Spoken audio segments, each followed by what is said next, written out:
Parvaneh. Very happy to see you. And welcome to Balder. Balder Clinic is always like that. You know, when we have a gathering, we are always eating and we are very happy together. That's why Christopher told me we should do it this way. So you get a little glimpse of what's going on in Balder. I have to say that when I want to get to know a group of people, I like to say a little bit about myself. Because it's always harder to ask you who you are, but I can tell who I am, and then if you would like, you can tell me also a little bit about yourself. I'm really happy if you do that. So my name is Parvaneh, and I'm from Iran. I was born there. But as you may know a little bit, I have had a long life until I got to Norway. People who leave Iran, usually they don't live on their own willing. Because it's a huge, beautiful country, we all love to live there. But we are somehow outrooted, so we are taken out from there because of war, because of pollution, because of lack of freedom. So we try to find home elsewhere. And some of us, like myself, I feel that the whole earth is one country and mankind is citizen. So I try to live it this way, and I think for now I have chosen Norway to be my home. But you can imagine with the language and everything, I still have my challenges and difficulties. However, I thought either I can wait until I learn Norwegian perfect and then I share everything that I have with you, or I start, you know, I say something in English. And now, Christopher is making me nervous with taking pictures. Good to see you, Sharon. It's so good to see guys coming, you know? Good to see you. So, I thought I wanted to share a little bit about women in general, but my aim is to talk about the diseases of the body and the soul. In the line of maybe the diseases that we have, they are of course very physical, but some of them, they are the reflection of what we feel in our body. But I want to take you on a journey where I have gone myself and my thoughts have gone, because if I leave myself, I will bring the earth and heaven together, and at the end you will not know what I'm talking about. So I try to keep a track, that's why I have made some slides here to make my own thought straight. What I wanted to talk about is a little bit an introduction to Balder. Can I have this? Yes. Who are we in Balder? We are about, I think, when I started, they told me we were 18 doctors, but maybe we are a little more or less now in the transition. We have homeopaths. We have doctors who are homeopaths and doctors, you know. And we have 3 very expert homeopaths. We have chiropractor, we have osteopath, nutritionist, you help with physiotherapists, chiropractor I mentioned, but I mentioned again because one of you is sitting here now. And a lot of dietitians, of course, because somehow we all believe that if the problem is physical, of course we have all the massage, acupuncture, homeopathy, we have all the, anything you can imagine to try to help that if it's physical. And we are doing all the blood tests that any doctor can do, but I have to tell you we do a little more than what general doctors do because they are very expensive. So we can offer that in Balder Clinic. And we think if it is physical, it is very much related to what we put in our body and on the body. So what we put in the body is food. Because a lot of times we get patients here who, when I address, when I say, I realize that at the beginning of my work, when I say maybe it is food related, they get a little, no, but I eat very healthy, I don't think it's food related. But I totally think it's physical. Okay? So if it's not emotional, of course it's physical, and we can fix the body. Hi, good to see you. Hello. Hi. I get some Persians here. Thank you. Hey. Good to see you. Thank you. And a Croatian. That's wonderful. So that's why when we talk to a patient, first of all, we want to take a very thorough analysis, so we take our time to listen to the patient with the hope that they listen to us later. But it happens most of the times, I think. And And we try to listen to get what really is the problem. Is it physical, is it emotional, what it is? And then we do some tests that we have to do. And we try to look at the lifestyle, the diet, what they eat. You know, we always ask our patients, what do you eat in the morning, what do you eat for lunch, what do you eat for dinner, what do you eat in between? Why would I ask that when probably I would send my patient to a dietitian? Why would I do that? Because I want, it's the psychology. We want the patient to say what he or she is eating, you know, because when we talk, oftentimes we hear ourselves. We hear ourselves. I hear what I said. I said I eat only 2 times a day, you know, and I have pain in my body, and I cannot lose weight.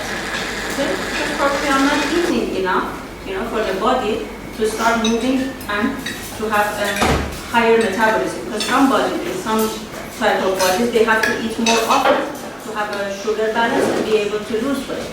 Some, they have to eat less.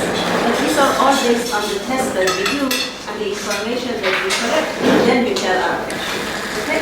Another thing that I wrote here, and I don't want to, I think I said everything, except, yes, the considering stress as a very important factor. When I say stress, I often ask my patient, and this is in our questionnaire, we say, what is the level of your stress? We ask that, yeah? And the patient says something. Because what do you think when I say what's your stress level? Don't you think it's more, I'm asking about emotional stress? You probably think about that. You think it's work stress or it's home stress, right? But when I actually am thinking, so the patient says, because I like to give a number, I say from 1 to 10, where is your stress level? And they say 8. And I say to myself, with all the other questions that I ask at the end, I give it a 16 sometimes. Why? Because the patient is on several tablets, okay, taking medication, yeah, for blood pressure, for sugar, for stop shifter, you know, thyroid, so several medications, which are all needed, probably, but that's a chemical stress to the body, okay? Patient has had several amalgam filling that, out of good intention, has changed exactly at the time when she or he was feeling very weak. Okay, so there is an outburst of amalgam or mercury in the body. So that patient also is exposed to some chemical stresses without knowing. Yeah. Then I ask about the physics. Yeah, the patient has had several viral infection, bacterial infection, probably is suffering from fungus infection. Yeah, and often women say, yeah, I keep having fungal infection in vagina, for example, or men they have on their toenails and things like that. These are all physical stresses to the body. Okay? So you see how the stress level, the number that I ask the patient keeps going up. Now, we all live in Norway, in Scandinavian countries where it's dark and cold. That's another physical stress for the body. My family lives in Dubai. It's very hot. That's another physical stress for people who live in the hot climate. So we really have to think that there are certain stresses that are around us, and some that we create for ourselves, or, you know, we have to, let's say with the chemical stress. Emotional stress, I always say, I don't even want to go there, because we don't have time for that, you know, in our sessions. If we are lucky, we have parents. As women, I assure you, all of us have problems with our mothers, because that's a universal problem. I see a mother and daughter sitting here, but maybe they didn't understand what I said. So I am, you know, I'm not shy to talk about these things. I think these are universal problems. We do have problems with our moms, some of us with our fathers. Then we have, if we are lucky, we have sisters and brothers, which is fantastic, but we have a lot of stresses with them too. Yeah? If we have a partner, we have one problem. If we don't have a partner, we have another problem. So it's all stress, you know. And if we have children, then, you know, you give birth to someone, and you think it's just when they are kids, but my mom always told me that you will be my child until I die, you know, and it's true. So, and I think even now that she is passed, she's taking care of me. They are, you know, they are really moms are connected to their children and they take care of them until the end of whatever life is. That's my belief, you know. I want to believe that because it feels good. So we have a lot of emotional stresses, and some of us have even more. For example, people who are in war now, they have more stress than I do, but my stress is still high for me. So I cannot have guilt feeling, why do I have stress when there is war? I know it's difficult, I've been in war, I know how war is, you know. But I know that we have to respect the stress that we have as well. Because it is big for my body, and if I don't take care of it, if I don't try to change my lifestyle and my attitude towards life, I'm gonna get sick and I cannot help the refugees for example, you know. Because in whatever way, I think always our aim is to feel better, to take care of me and to take care of others. That's the ultimate. I think, and honestly, I think this is one of the climax of being a, you know, a human being. That's why we want to get better. Now, another very cool thing about Balder Clinic, I have to say that we speak a lot of languages. We have 16 different nationalities in this clinic, and we speak Norwegian, so English, German, Persian, Portuguese, Hungarian, Croatian, we have Lorna here, and Swedish, French, Flemish, and Italian, I forgot, because Lorna also speaks Italian. So I really think it's a very cool working place.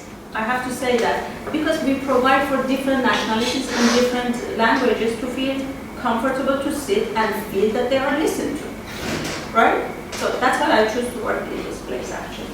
So that was about Balder. I think enough for that. So, yes. I really, they missed the advertisement about Balder.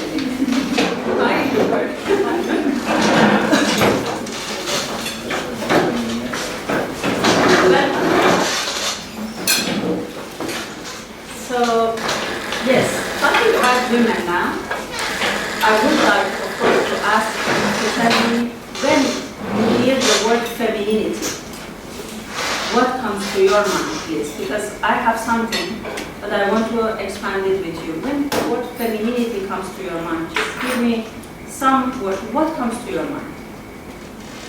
What do you associate with femininity? Beautiful. Beautiful. Confident. Confident. Confident. Light. Light. Light. So femininity is light. Yeah. Graceful. Caring. Caring. Softness. Softness. Caring. Caring. What else? Don't be shy. Strength. Strength, yeah. Emotional. Emotional. Yeah. So, what do you mean by that? Full of sensitivity. Sensitivity. So sensitive. Yeah, I think so. Anything else you associate with femininity? Anything that is a little negative, maybe? Extreme. Huh? Extreme. Responsible. Responsible. So women are responsible. But that's quite too much. Too much. No, negative too much. Yeah, too much responsibility. Okay. You see, what I think is that some things are real about what we say about women.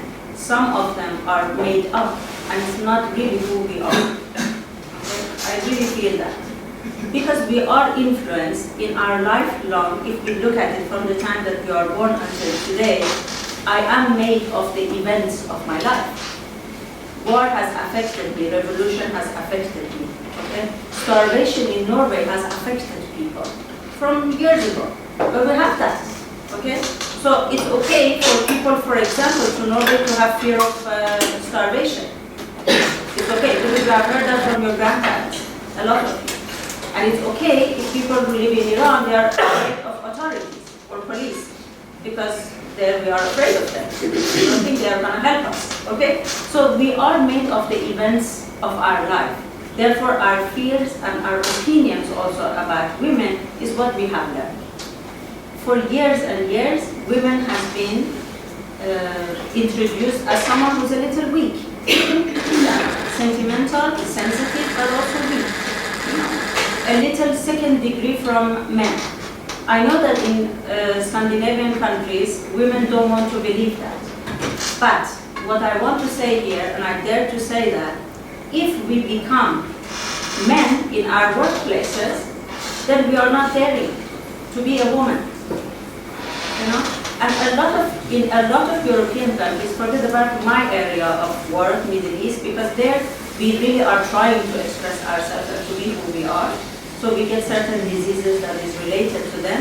But in this part of the world, women have taken too much responsibility, as you said, you know, and they have become more similar to men. And then sometimes I hear from Norwegians, for example, that they say Norwegian women are very masculine. I actually don't think so. I find you amongst the most feminine women. Really, because you are very sensitive, because you are very heart-warm people. You know, generally, I think Norwegians are very heart-warm people, but you warm-hearted people. But you know, when I come close to Norwegians, I feel their warmth, because you have this huge. I cannot explain it other ways. You have this huge sun in your hearts. When I come close to you, I feel it. But if people don't come close to you, it's very difficult to feel that, and that's a pity. Because a woman needs to have a sun that has, do you remember when we were kids, we always draw a sun that had rays, yeah? And if we were good, we connected the rays to the sun. We have to start drawing that again, because we have forgot about it, okay? When we do that, then we have all these rays, these are energies that connect us to other people, yeah? And we can allow people to come close to us. Like, I'm a woman who needs a lot of hugs. I often talk about it in Butler Clinic, you know. I say that, but I don't think it's me who needs hugs. We all need hugs. I hope after this, a lot of you will come and hug me, because I want to hug you. So please, I want to do that, yes. There is a research that says you need 14 hugs per day. Who am I to say that's wrong? It's research. It says you feel better, you get less heart problem when you hug other people, especially when you allow the bone to touch each other, you know, the sternum. These are research-based studies. You know, I'm not just talking from my stomach. It's really true. So why not for us that have the capacity, especially because women are, you know, born to have children and they can hug kids. So those of you who have children, you have hugged your kids many times. So maybe we can practice this with each other, you know, and try to be who we really are. Why do I say that? Because when we are not who we are, it means we are not true to ourselves. And then the body starts complaining. And then we don't know why I have all these tensions in my body. So then I have to go to the chiropractor, I have to go to the masseur, I have to go to osteopath, and I have to do life alignment and all kinds of treatments to feel better, you know? So let me see what I have to say next. So I don't remember that. Oh, yes. So I wanted to start talk a little bit about menopause and, menstruation pain and menopause. Why do I talk about this again? Really, because this is the question that I get from my patients. A lot of patients who come to me, one of the chemical stresses that they have is that they all take PPL contraceptives, okay, regardless of which age. And a lot of times they say, I've been taking this, and I understand, they have been taking this since they were 15, 16. Now sometimes mothers who come to me, they ask, my daughter is getting to the age, and what do you think about contraceptives? Then I have to give my opinion, and people who know me, they know I give my opinion, because I have an opinion about everything, you know? So, and it may be different from the society that I live in, but hey, you know, that's me. So I'm sorry that my opinion is different. I have an opinion about contraceptives because, I tell you, I took it for 2 months myself when I was married. And I felt so sick that my ex-husband said, why are you taking this? We are not making love, you're so sick. So why just don't take it? I stopped. Because I was like that in bed. So it didn't fit with me. I tried to change to another brand, it didn't work with me. My body talks to me a lot. So it's me who doesn't listen to it. But the body often tells me what I have to do. Now, the reason why I say that is because I have taken it. I know that sometimes you don't want to get pregnant, so you want to do that. But my decision at the end was, you know what, you have to treat it. You want us to have a good life, you want me to be happy, you have to treat it. Why? Because in the medical school, what we learned about contraceptives, which I'm surprised there is no talk about it whatsoever, was that there is a tumor in the liver called hepatoma, and I always remember that 90% of this tumor happens in women who take contraceptives. Nobody talks about that. And I'm sorry, I think they have even removed it from medical books because it's not there anymore, yeah? But I remember that. And I know that even for people who don't have, for people who don't have sex at all, there are some problems with their uterus because that's the discussion, the contra that people want to say. But there is problem with the contraceptives and you should not take it just like that. Often people will come to me and I ask them, what medication do you take? They say nothing. But when I ask how about painkiller, they say, oh yeah. It's not oh yeah. It's something chemical you're putting in your body, all right? And why? Because they say I had menstruation cramp and pain that I could not bear. So, and it's much better now that I take contraceptives. So, who am I to say don't take it because they feel better with that, okay? But don't we always calculate in our mind what harm is it doing to me and what benefit is it doing to me? What can I do to get better from period pain without taking contraceptives? I mean, what on earth did my grandmother do? What did they do? Did they die from period pain? I don't think so. Did they stop working from period? Many of them did, but a lot of them didn't. So there is some ancient knowledge that we have and probably we can use those, And maybe we are trying to provide this extra information to the people. What else can you do?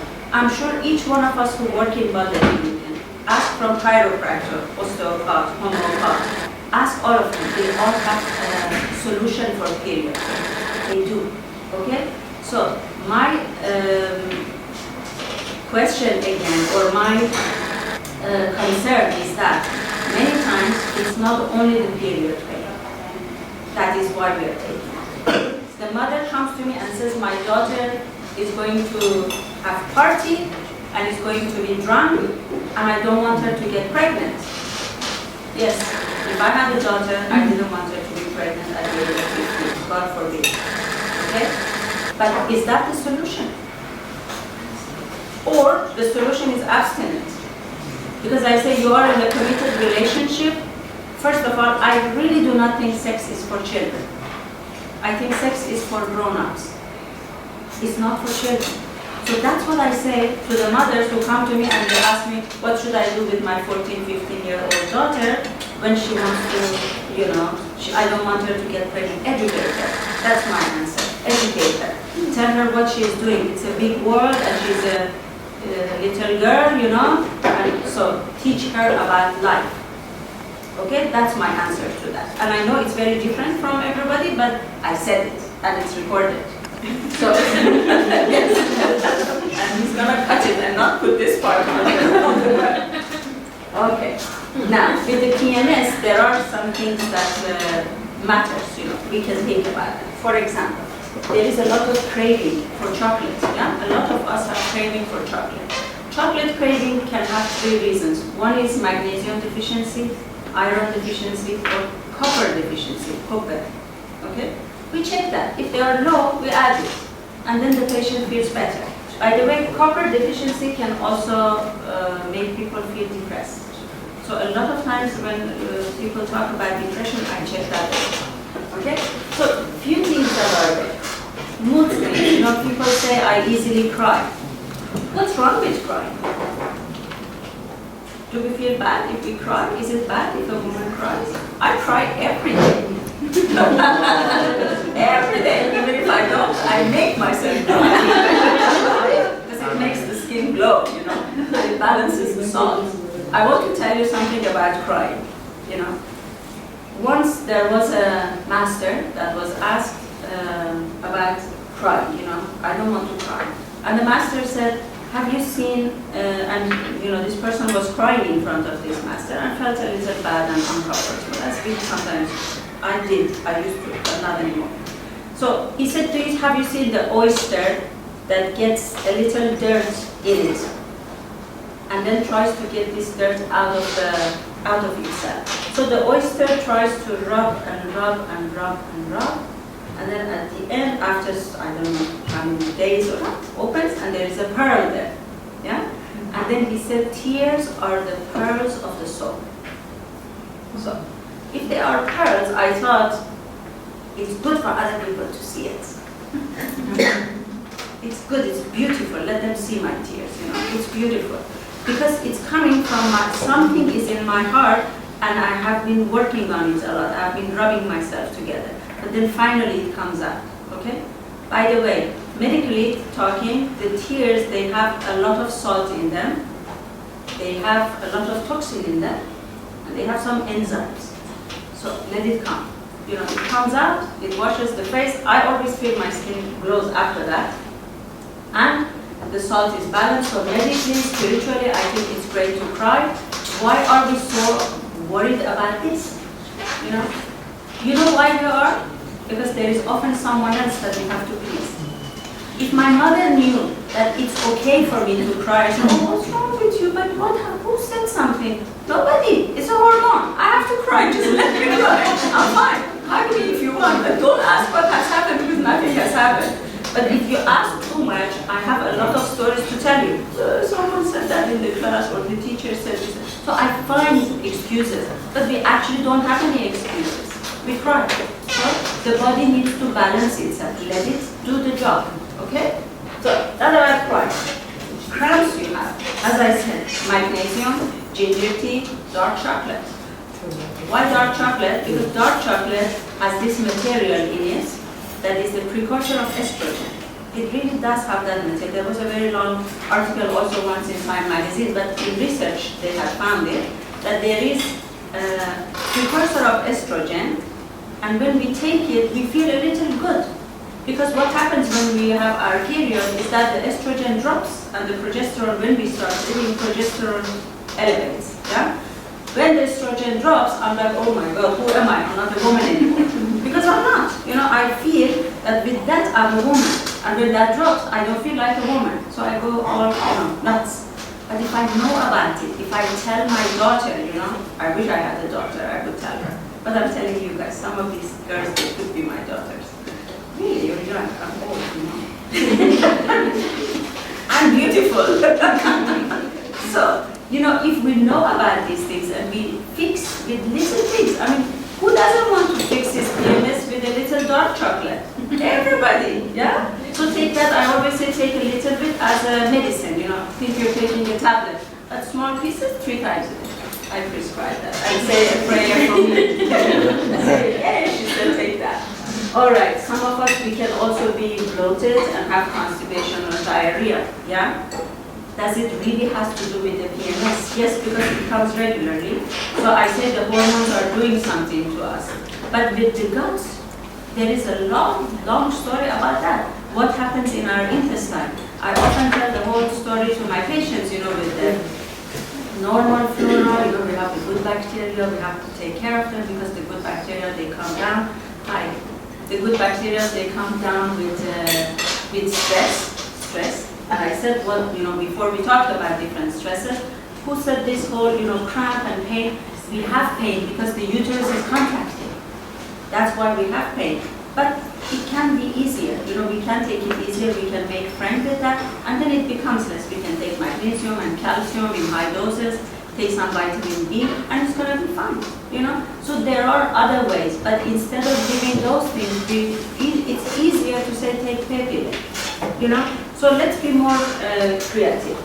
Water retention, yes, there is often water in the body, but that also takes only 1 day maybe. I know it's horrible when that day you want to go to a party, yeah? But then you can have some celery juice, apple, celery, cinnamon, make stuff like that, and these are diuretic. And they take the water out, but it's only 1 day a month, it's not, but it is for as long as we are having our cycle. So it's okay to make friends with these things in the body. Yes, we have bad sleep, irritated, angry, we say, and we become critical.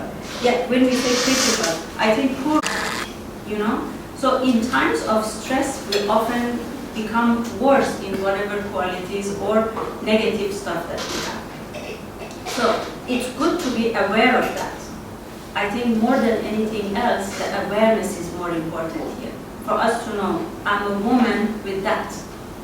I'm a woman altogether with my period, with my pain, with my nags, and with my tears, with my bloatedness. This is me, I'm a woman. Of course, if it is extreme, which I will tell you, I think in the next slide, yes. Well, I was looking on the net to find a suitable picture for period cramp. And I will tell you later why I chose that. First of all, it looks more like me when I have my period.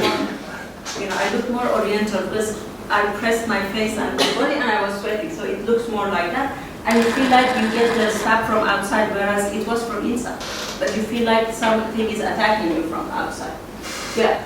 Why can we have extreme pain? Because I'm not saying we have to make friends with all the pain and cramps that we have, because it could be pathological. So it could have a reason. What are the extreme reasons? And you need to go to a gynecologist. We have one of the best here in our clinic. And you have to check, is it, the causes of cramp, is it any inflammation in the pelvic area? Is it endometriosis? Some of you are familiar with that. Fibroids or, these are benign tumors in the uterus. And sometimes they give really bad cramps to girls when they have their period. Lack of exercise, yes, cysts, of course, emotional stress, poor diet, yeast infection, and hypothyroidism. People who have hypothyroidism, often they have a lot of pain and cramp. Again, these things are the ones that we need to diagnose. So you need to go to doctors to diagnose these things and make sure that you have excluded everything, and then you can also think about the other things that I said. So I'm not only talking about hallelujah, yeah, be aware about your, being a woman, but at the same time forget about these things. Yeah, we always have to. We always have to consult with a skin doctor. And here, by the way, I want to say, in all the clinic, we are the skin doctors. I'm advertising for ourselves.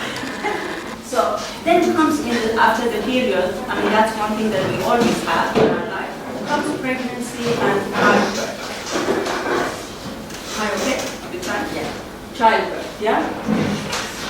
One thing that I want to say is that those of you who have gone through pregnancy, they can tell me a lot about it. So I only was once pregnant, and the child didn't stay for me. But I know I never forget that feeling. It was fantastic. And I think those of you who have children or have been pregnant, you know what I'm talking about. Better than what I say. So it's a very special period of time, because you think that under your heart, someone else is there. It's fantastic. It's a great feeling. So we have to go for it. I think women should go for pregnancy. I'm saying that for the girls who are sitting here. However, after that, pregnancy has its own difficulties. For some women it's good, it's easy. For some they have a lot of, vomiting and nauseousness and morning sickness. So a lot of women have those. But even for those, there are very good treatments. If you know what you're eating. Honestly, I think the best treatments I have had seen for morning sickness with homeopathy, for example. So they can, like that, they can fix it for you. Okay? So you don't really have to suffer so much if you get pregnant and you have problems. Now, after the delivery, when you have a child and the body is going through a lot of hormonal changes, oftentimes, what do we say to another woman? Oh, you're so blessed, you're so lucky to have this wonderful child. That's what we see. What does the other woman see? She is like this, tired because she hasn't slept the night, but she feels at least that I can never do the things that I like to do. I love her, but I'm trapped with a human being that is totally dependent on me. I mean, if you're lucky, you have a man next to you, but a lot of women don't even have that. Yeah. Either they have a man that is there, helping them, that's wonderful. But at the end of the day, most of the responsibility is with the mother because the mother is breastfeeding, right?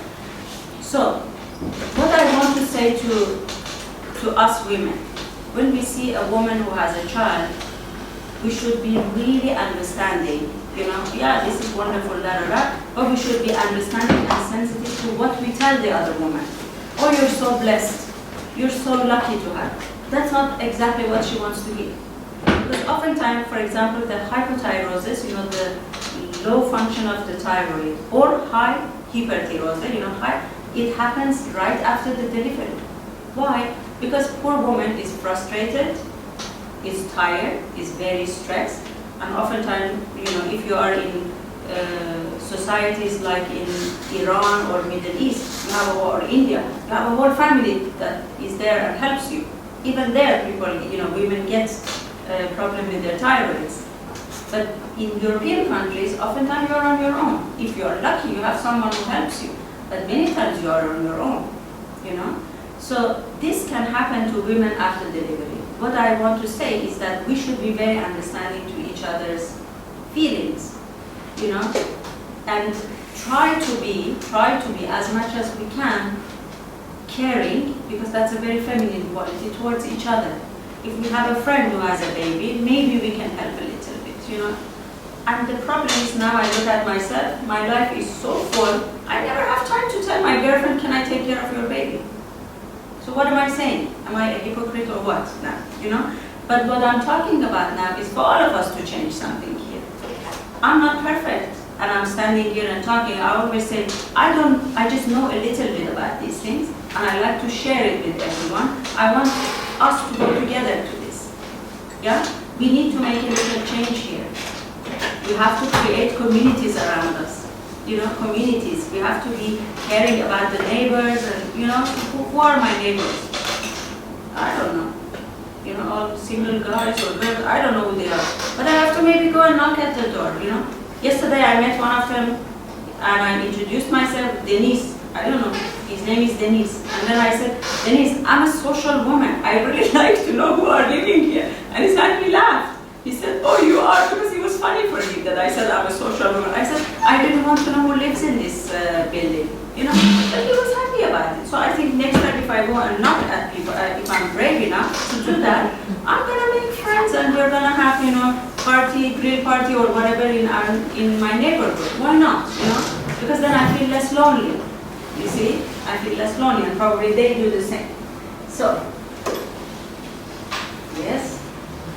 Now we're going to this big topic of menopause. Yes. I love that. Leave me alone. All right, is that the attitude we should work towards menopause? Can I go to the next and see what I have to say? So, we think sometimes about, or we used to think, that menopause is an illness.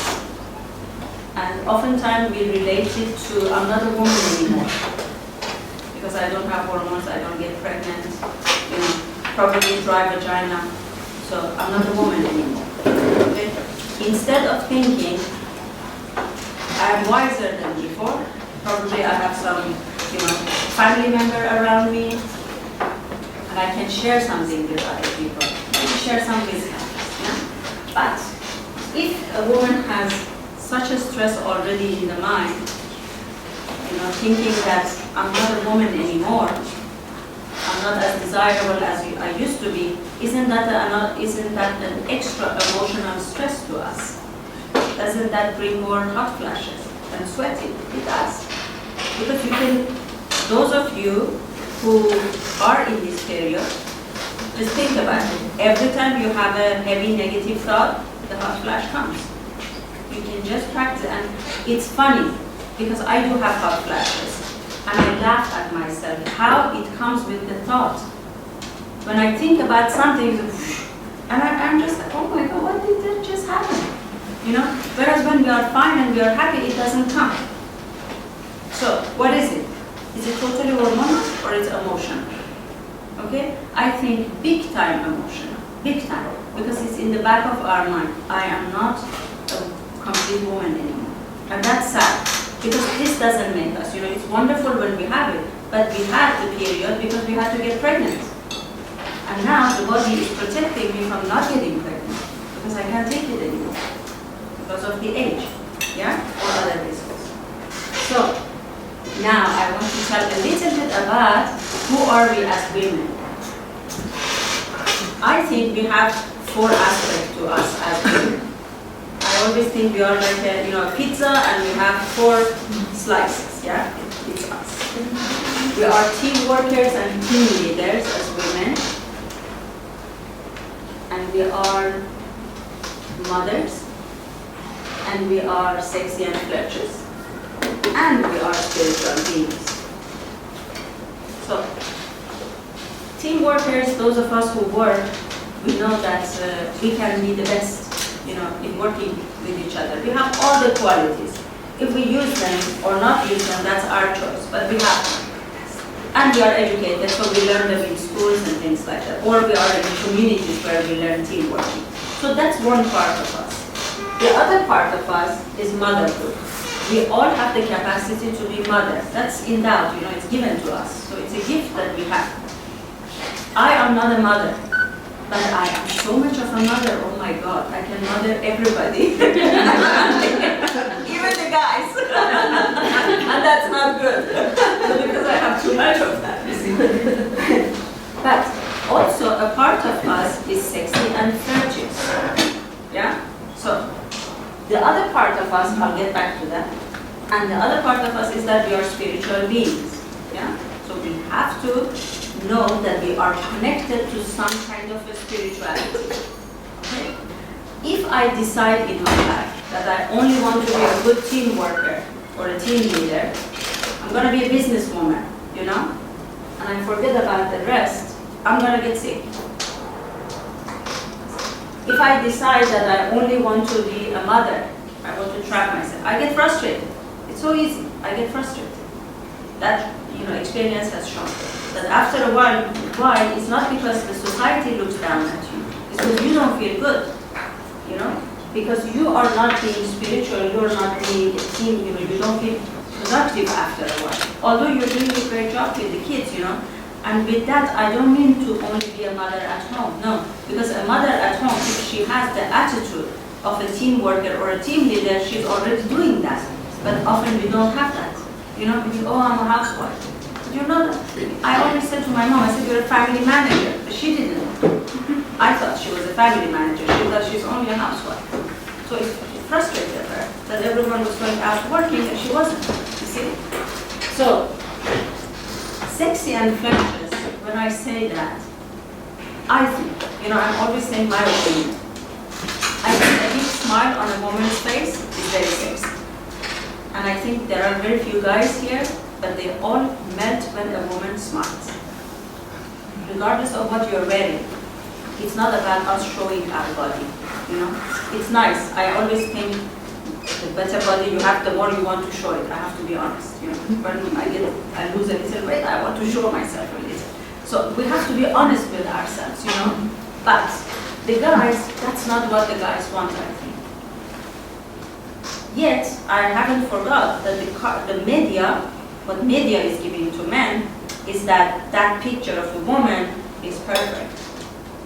I know, they have given something to men. So again, as I said at the beginning, we are the happenings of our life, The media has come a long way to say who is a beautiful woman, who is not a beautiful woman. 3% of women are like supermodels in the world. They are tall and they are slim. 3% of the population of women only. How many slim and tall women do you see? We see a lot. Why? Because of anorexia. That's one of the modern diseases we have in the society. A lot of girls are dying, ballerinas and supermodels. And some of them, they don't even get to become a supermodel, poor girls, because they die before that, So, why do I say these things again? Why do I like to go a little bit away and come back? Because I believe we are one. When some women are dying in Iran, I think we are all dying. When some women die from eating disorder, I think I am dying, So we have to think about that we are one, and if we want to solve something, I can start from me. I can change me, and I can solve me, and I can be, the real me, and then I can give a little bit to other people. Don't wait too long, of course, because when the glass gets full, then of course it spills out, and we have help each other, okay? But always have to start here. That's the only person that I have in this world, and I can, try to change it. As Gandhi said, be the change you want to see in the world. I love this sentence, be the change you want to see in the world. And I think we are, all of us in our own way, we are trying to be the change, It's sometimes bumpy on the road, it's difficult. Yeah. Let me see what do I have next. Oh yeah. You watch this, you don't see it now. It's this TV show, Big Bang Theory. Yeah, it's one of my favorites. It says, the girl, you don't see the picture properly, the girl says, you want to come to a girls' night, and Sheldon says, a girls' night, I don't know if I'm up for an evening talking about rainbows, unicorns, and menstrual cramps. I like it actually, because it's true, we talk about these things when we are together, but we also have elevated conversations, don't we? I mean, those of you who are my friends, you know that when we are together, we always elevate the conversation to a level that really lifts our souls apart. That's why you want to be with those women that elevate conversation, and you don't want to go out again for a coffee with a woman who only talked about unicorn and so it's okay. I mean, that's how we are. Yeah. Okay, this other picture, this one. Yeah. Okay, I was looking for a picture. I used that caricature, at the beginning, the cartoon painting, rather than these things. Because I never had my menstrual pain like that. She doesn't have, but you find a picture like that when you have menstrual cramp, pain. Or with this, I never wore these underwears, ladies. If you did, I'm jealous to you. But when you're bleeding, you don't wear like that. Did you? Maybe Europeans do, and I don't know. Okay. Thank you. Okay. And when you have a warm bag, are you naked on the top and down? I mean, are you cold or is she cold or warm? So, but okay, I understand. But for me, it was a little odd that this is the image we have in the media, Come on, put my picture. I had a pant, and I had a pullover, and maybe I had a warm bag or not. And I looked horrible, no makeup, no nothing. And I was sweating, so put my picture if you really want to show show the reality of who we are. We are that, but if you want to talk about menstrual cramp, I have to relate myself when I see the blog or I see the picture. I don't relate myself to those. I'm like, she's so relaxed. And this picture is put for menstrual, and when you put menstrual cramp, this is what you get, So I just wanted to say that it's not easy, really, with the image that we get. It's not easy to want to be the way I am. I want to be 180 tall, and I want to be very slim, honestly.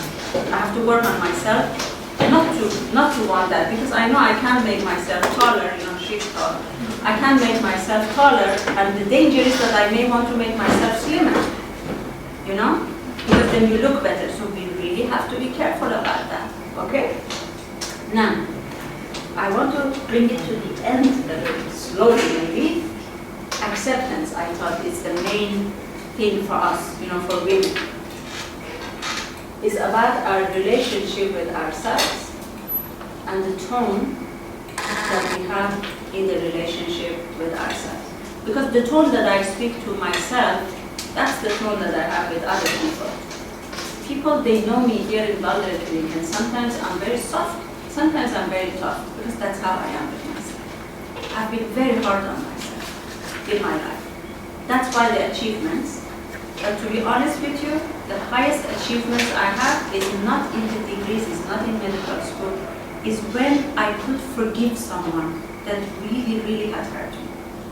My biggest achievement in life was that. I forgave the woman who actually cheated on me, cheated with my husband. I left everyone, but I forgave that. So for me, that was my biggest achievement. And I'm not ashamed to say that. You can cut it on the camera or not. But that's my biggest achievement. I have a MD, I have a PhD and I have a homeo, that is my achievement. Because we know what's going on in our life, you know. Nobody knows what's going on in my heart. Yeah, I know. But then you have to work a lot with yourself and then do something that you think you are a champion in your life. That made me a champion. Because I wasn't, you know, I was good in school, but I wasn't the best. Yeah, I was good. But in that, I think I became a champion of my own, you know, I became a hero of my own life, you know. And I accepted the situation, you see? So, let's see what do I have next. Now, this is my question to you, all of you. Just reflect on it. What is the tone you speak to yourself? Is it gentle? Is it loving? Is it encouraging? Is it kind? Or is it critical? Do more? You shouldn't sit down. You shouldn't relax. You should do something. Which one?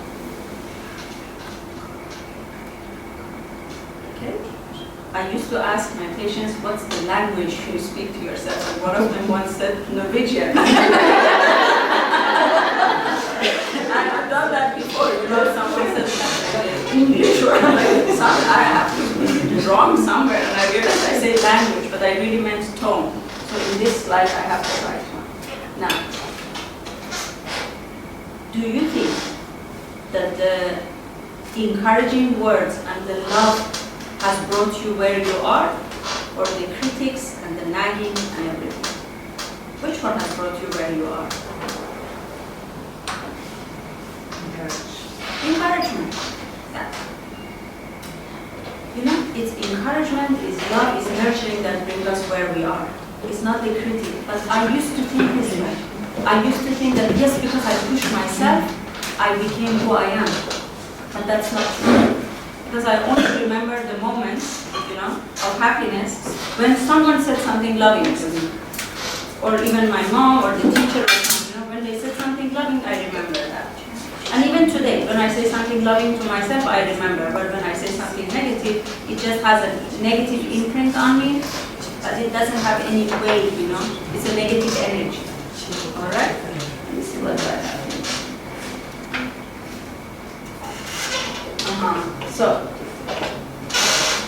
again, wrapping it up, is that I think, and there should be a comma somewhere, perhaps diseases are the expression of what we really feel in our body. So we feel, comma, in our body. I forgot to put that comma, otherwise it doesn't make sense. The feeling expresses itself on the body. The guys or ladies who work with chiropractor and with osteopathy and things like that, they always, when you are stressed, you go like that. But it's the feeling that brings me to a pose. You know, if I'm relaxed, all the muscles are relaxed. I feel good. But when we are stressed, the good bacteria dies, so a lot happens, my God. So probably that's one thing. Yeah? Anything else? At some diseases, because I don't like to be very, you know, radical about things, some diseases I think are purely physical and some are emotional. Some are the combination of both. Some are spiritual, excitement of nerves, whatever you want to call it. But I think if something is purely physical, then we want to treat it with physical means. If it's spiritual or emotional, we have to treat it with spiritual means. That is why being a spiritual woman helps, it comes handy, I think, you know. So we have to be connected to some kind of spirituality because we are divine, you know, we are divine. And to remedy the diseases, we need to consult a skilled doctor, whoever you think is a skilled doctor, you know. But then when you find it, you have to trust that doctor. If you find it, then trust it. Because if you don't trust, there is no way the flow will happen. Because then there is a, you know, doctor, when we are sick, you know, when I consult with one of my colleagues, for example, I really become a patient. I even sometimes tell them, please explain to me. Because right now I'm sick, I just explain to me, you know, deal with me as a patient. Because you have to bring yourself down to get the blessing flow into you. You know, not down in a, just in acceptance, not down. It's like you get a ball under the water, if you put it up there, it till you get the water in. You have to bring it down so the water pours there. That's what I mean. It's about humility, actually, being humble about something, you know. But allow the flow. But find the doctor, then trust the doctor, you know. Not go to 10 doctors and you don't trust any of them, so you're not going to be better, you know. And I always say, ask for second and third and fourth. I don't mind if you ask for different opinions, you know. It's really okay. Just that when you go to someone, try to find it and then identify the skilled doctor and then let the energy flow. To really heal my body, I need to listen. I need to learn to listen to my body. The body is all the time talking to us, and I often say that pain is a communication, it's a dialogue between my body and my soul. You know? So it's talking to me, I just have to learn to listen to it. How do we do that? For example, in Body American, we also have mindfulness courses, you know. There you learn to be mindful. It's very good practice, you know. Or you can do meditation. Those of you who have learned about meditation, you can meditate and try to see what the body is telling you. I always say, do I have anything else after that? I have nothing else. Deep breathing, for example, when I have decided to use this with my patients, few minutes, I just ask them to do a deep breathing for me. And I ask them, let it go down to the lower back, to the lower abdomen and your lower back. If you can direct the breathing down there, then you know you are deep breathing. You know? Otherwise, we just do this shallow breathing, which only exchanges the air from here in the upper part of our lung, and the air is trapped here, no exchange of air.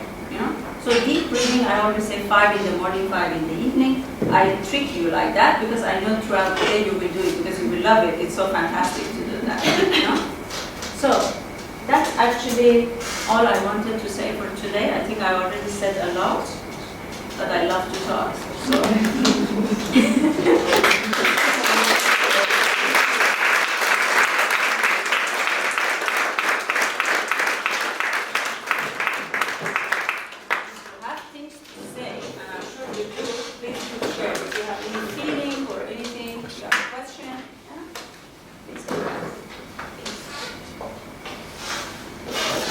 It doesn't need to be a question. If you have something you feel about this, you know, just if it awakens something in you, just share it with us because we're amongst ourselves, ladies.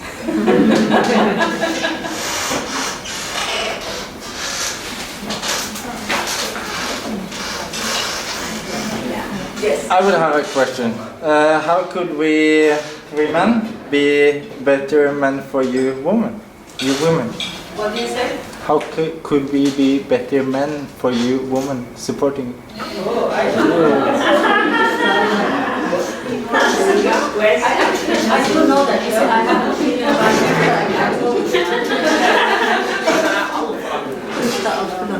You know, I really believe that in this world, you know, half of the population of the world are men almost, yeah, and half are women.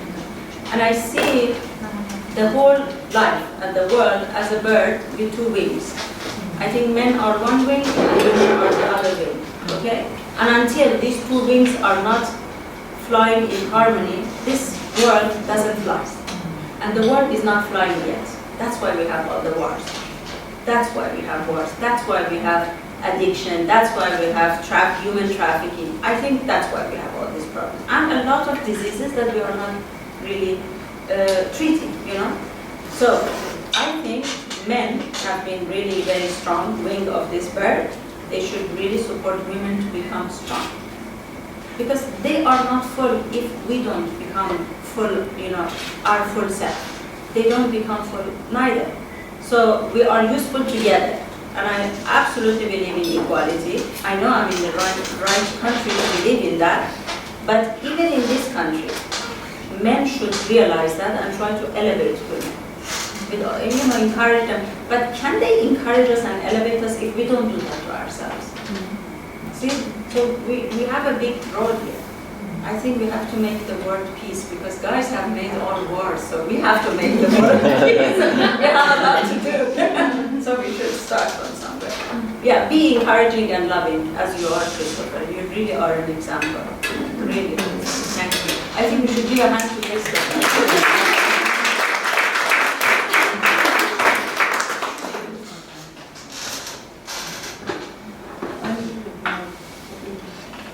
Flere spørsmål? Thank you, that's very sweet. I really appreciated that you guys came actually. Really, I appreciate it. Klapp for alle.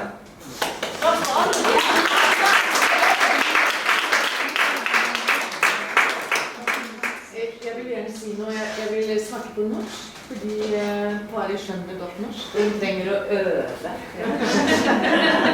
Så jeg skal snakke sakte.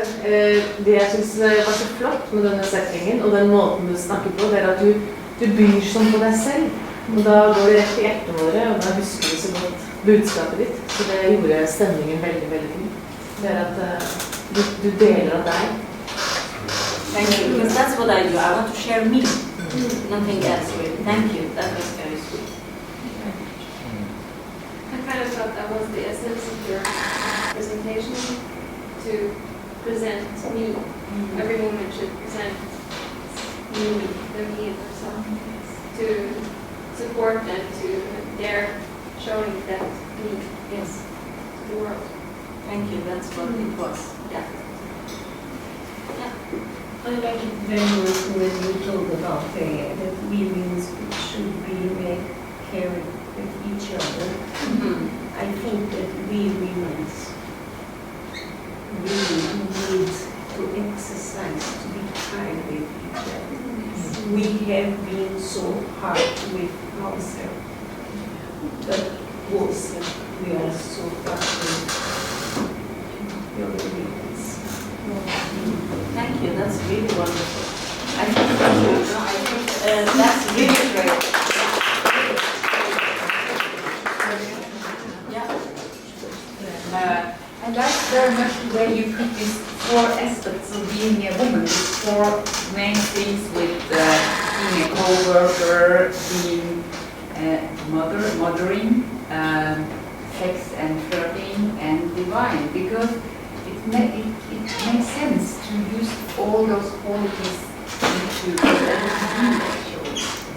And it's so beautiful, this says, so thank you for that. It really enlightened me a little bit. She's one of those ladies that enlightens me every time we talk, you know? So thank you for saying that. She really does. Kan du også snakke norsk? Sure.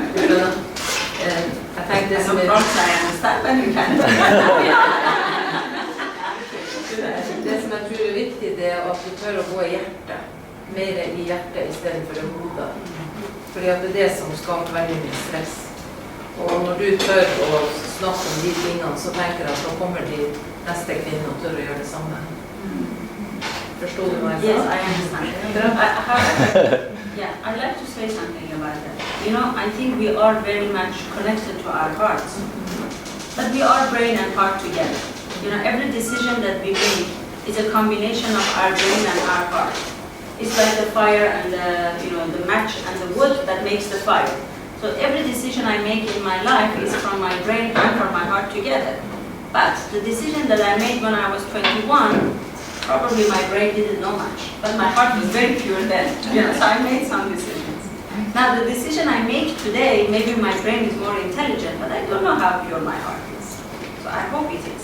But that's what I'm saying. Every time we make a decision in our life, we make with both. But it's so beautiful if we purify our hearts, so we make more beautiful and more sound decisions. And we always think about, have enough information about the things that we want to act upon. It's important to have information. But so we always decide with both, everything we do, yeah. And I think when we are closer to our inner being, it comes through as it's through the heart, And I feel that. I understood what you said, yeah. I just thought I have to give my opinion about it. But the problem is, I've been into politics for almost 20 years, and it's a man's world. And when you communicate as a woman, you don't use numbers, calculations, analysis. you seem kind of less important. So women that want to reach high up, they watch men how they communicate, and they use the same language, and then we are not longer women. So I think we should encourage each other to speak up for how we as women communicate, because it's different, but it's not wrong. It's different.